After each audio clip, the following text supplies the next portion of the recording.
second episode, promptly titled 46 Long of The Sopranos, starts off in the strip club office. It's Tony and the guys watching the TV, which is a news interview of a former mafia member who's talking about the life, and meanwhile, Pussy brings in a bag of money. And during everybody's exchange with counting the money and whatnot, on the TV, the former mafia member starts to talk about more of the stuff in the life, to which Polly makes jokes at it, saying your sister's ass and shit like that. There's plenty of other funny banter after that. This is mostly character development for Polly. And then after all of this is said and done, we get the intro. And then after the intro, we get some random cinematography filmed of a highway road and a big rig driving right past the camera. Well, then it all makes sense, because the next scene right after, the same big rig stops and the trucker is held at gunpoint by Chris and his friend, and the trucker actually explains they can have the truck and everything inside, just do him the favor and scathe him a bit, that way it doesn't look like he was involved. So Chris and friend, they do their duly justice and they scathe him by hitting him. But they don't stop there, they beat him up. And then it's funny, and then they say scathed. So next scene after that, it's at Tony's house, and it's the whole family speaking about the carjackings. More so his son Anthony speaking about his teacher yesterday was talking about how his car got jacked, and this rolls into Tony making funny quips because Carmela tries to persuade Tony into using the mafia and his coworkers to help with the car situation. And of course, Tony makes jokes about that, but then he also quips to Anthony asking what his grade is in the teacher's class so far. Anthony says D+. Tony says, I'll see what I can do. As a joke that, he wasn't going to help if Anthony was an A+ student. Carmela gets upset about that, which is understood as a mother. She wants more out of her son for education, but that's how the story's going. So then the next scene is in the strip club. You got Silvio, Pussy, and Polly working. Chris enters with some funny banter about how he's the tech guy because he just stole a big rig filled with technology of stereos and radios and the like. To which case, this scene continues with the bartender complaining about the new phone system, and that kind of enrages Tony, because Tony then explains in the simplest way how the phone system works. The phone rings, you pick it up, you press hold if it's not the call, then you go get somebody. And then this leads into everybody following Chris to his car trunk, and he's just giving away everything that he stole, such as stereos and the like. And Tony is kind of disappointed about this act, but it's not so about the act, it's more so within the conversation of Tony and Chris. He doesn't like Chris's friend, who we finally find out his name is Brendan, and Tony doesn't like him. And then the scene right after that, they all go back in the strip club, and right after that, the bartender directs Tony to Guy on the phone, and we find out that the bartender does not know how to press the hold button on the phone, even after all of that, because Tony goes to pick it up and nobody's on the line. So Tony makes a few funny quips about that, and then he calls his mother Livia and makes some funny quips. And while Tony is on the phone with his mother, he makes a couple funny quips at the bartender's expense about how his elderly mother knows how to work a phone system better than this young bartender guy. And then this proceeds into Tony and Olivia speaking over the phone about personal stuff, as well as Olivia's cooking stuff up on the stove, and she ends up migrating away from the phone to look on the stove, and she goes back to the phone and she completely forgets who's on the phone. And then at the same time, her mushrooms on the stove catch on fire, and this is when Tony finds this out, and he explains to her to call 911. He explains how to do that because she doesn't know how to do that exactly. He's trying to subtly tell her exactly how, and then they get off the phone, and then he makes a phone call to Carmela. He tells her to go and check up on her, make sure everything's fine too. So then we get the next scene, which is Olivia's house, and the firefighters and Carmela arrive there, and this is after the scene.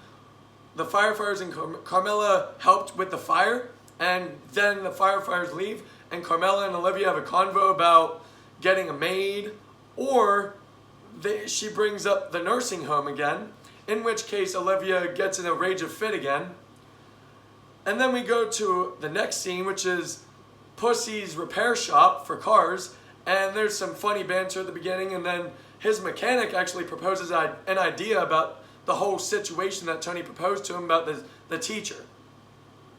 So the next scene, in a coffee shop, Polly goes up to the register and makes some questions about the food, and that's supposed to be character development for Polly.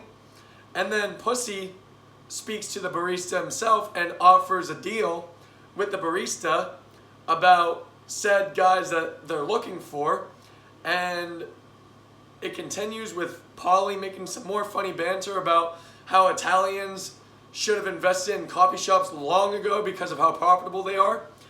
So then we get into the Sykes office scene, and Tony's explaining everything about the fire situation with his mother, and that leads to him feeling guilty because the shrink, Dr. Melfi, asks him why Olivia can't just go and live with them, and Tony explains he's fine with that, but his wife, Carmela, doesn't want her to move in. She doesn't want his mother to live with them, and out of that, Tony feels guilty because he's allowing his wife to dictate what he can and can't do with his mother.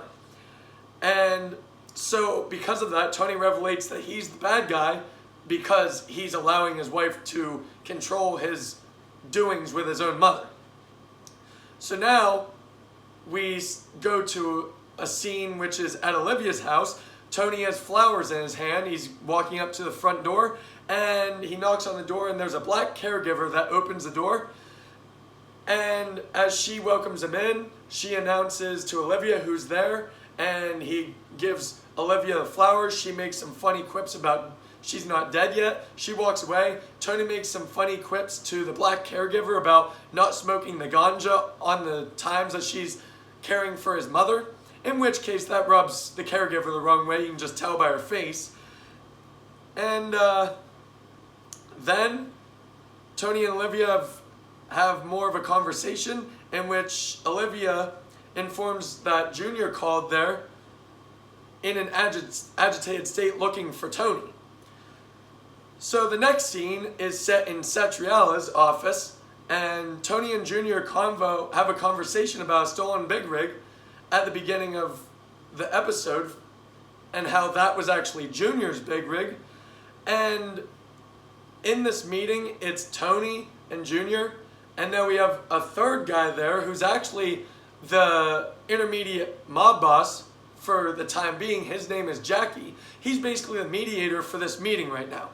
So this scene concludes with Jackie proposing that Tony speak to his nephew and his nephew's friend, and they compensate to everybody that lost shit with that big rig jacking. So that's the end of that scene, and we also get a subtle hint too that Jackie has some form of cancer, but it's not overtly specific yet. So the next scene is at the coffee shop again, and it starts with Polly looking at the antiques on the wall, and that's interrupted by Pussy starting a conversation about the guy that they were looking for, the carjacker of the school teacher. He's finally found. The barista gave up that he worked there and his address. So when they leave, Paulie looks at the antiques again and decides to pocket one of them, and then he just leaves because that's just Paulie. So now we're at Olivia's home again, and Carmela is exiting her car, and as she's walking in, the black caregiver is storming out in a fit of rage and screams at Carmela that she can't do it anymore. And so Carmela walks inside and has a conversation with Olivia about what happened with the caregiver, in which the conversation ends with Olivia just basically being ignorant of the whole situation and then just blatantly saying some racist stuff about her being black. So the next scene is at Tony's home, and it starts with filming images of his prescription pill bottles, and then Tony takes some of the pills. So now that goes into a scene of outside Satriale's on the sidewalk, and it's at night.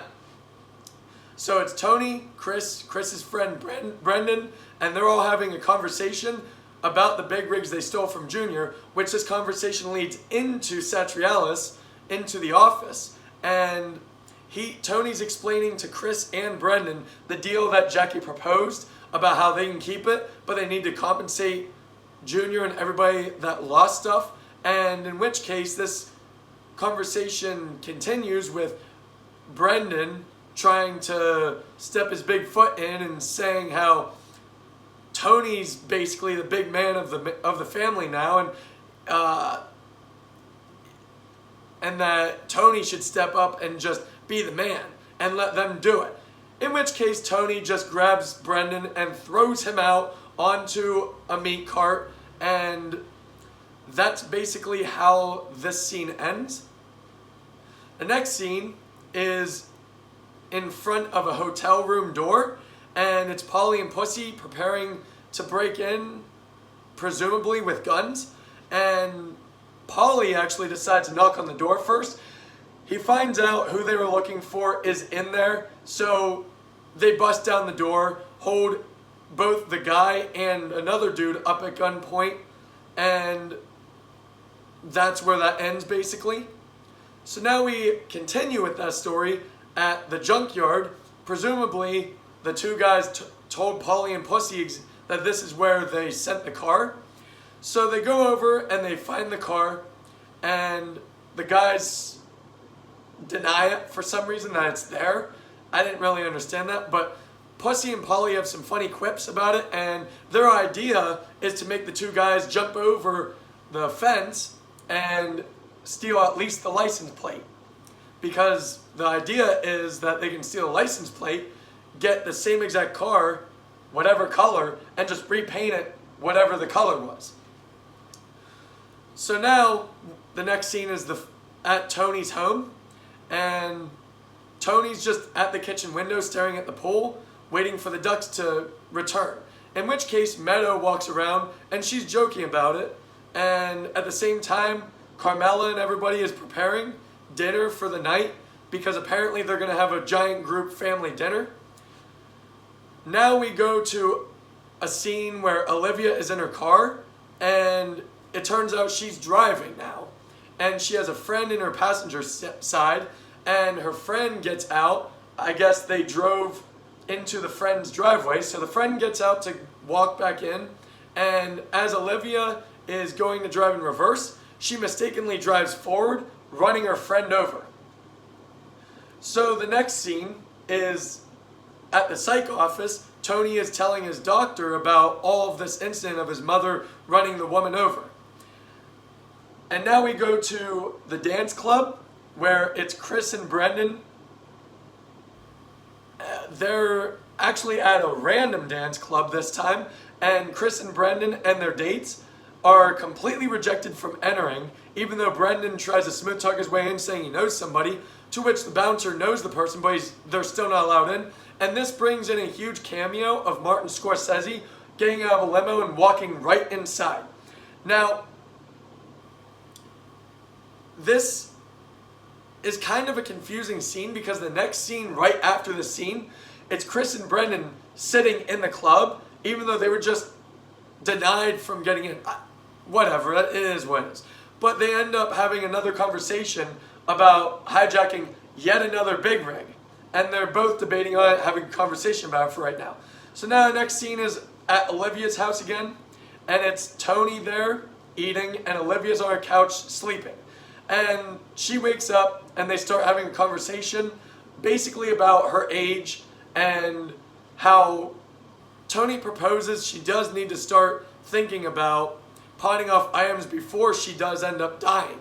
And that leads to her pissing Tony off because she gave their cousins her rings that apparently his wife Carmela actually wanted from her. And Olivia explains that Carmela never once complimented her whenever she wore any of her jewelry. So why would she assume that Carmela wanted any of it? So Tony's in a fit of rage, and because of this, he brings up the nursing community again, which Olivia interprets it as nursing home, and Tony argues it's a nursing community, not a home. So now we go to the scene where it's Chris sitting on a lawn chair outside his apartment door, and Brendan is walking up his apartment steps, and he sees him sitting outside, to which they have a conversation where Chris rejects and refuses the offer of hijacking another big rig, and it's more so because he just feels not respected in anything that he does anymore from Tony. So because of this, Brendan decides to hijack another big rig with two black guys on a highway. So him and these two black guys, they each have their own gun, and they stop the big rig, they hold him at gunpoint. The big rig driver, just like the guy at the beginning, he's politely getting out, telling them, hey, you can take this truck, just please leave me be. So one of the black guys gets in. Well, beforehand, the one black guy quips about the other one not being able to drive stick. So that said black guy gets in, and he also very clearly cannot drive the big rig. So Brendan finally says, get out, big rig driver. You drive this, I'll tell you the destination. So when the black guy jumps out of the truck, he forgets that the gun is on his lap. The gun falls onto the ground and shoots randomly and ends up shooting the driver in the head, who dies. Brendan freaks the fuck out because that's a huge problem. That's one of Junior's guys.